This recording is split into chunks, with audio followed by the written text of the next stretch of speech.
The Time Writer and the Cloak, a historical time travel adventure. The Time Writer, Book 0.5. Written by Alex R. Crawford. Narrated by Cassandra Medcalf. Chapter 1. Mom! Mom! Mom! Rattled on Hannah for the solid ending of my last bit of patience. For the love of all that is good in this world. With a final last thread, my patience could barely hang on. Hannah, we will land soon. I turned to my husband, Todd. Can you field the when will we be there question for the rest of the flight? It should have been a vacation to spend with the family and take some pictures and write a few notes for my upcoming travel book. In reality, it became so much more than that. Plus, with all the running, I can include it in my list of workouts. Yes, I have a running list of the times I exercise. It is short. I don't run unless it's to the taco truck or I'm being chased by zombies. I still haven't met a zombie. To this day, Hannah calls it the best trip ever.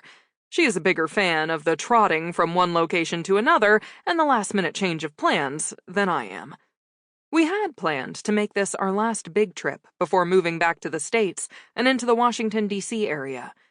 Todd worked for the U.S. State Department, and they assigned him to the Prague office for the past 2 years. Hannah, our daughter, spent most of her time growing up overseas.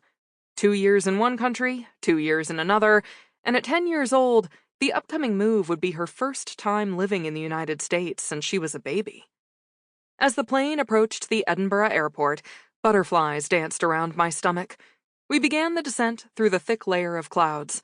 The lower the plane got, the more the butterflies fluttered. I put my arm around Hannah's shoulders and stared out the window with her. Clusters of towns and villages surrounded by large swaths of open green land stretched out below us. The plane touched the ground, gave a bounce, and continued its deceleration. The sound of the plane as it slowed down and began its slow roll to the gate only increased everyone's anticipation.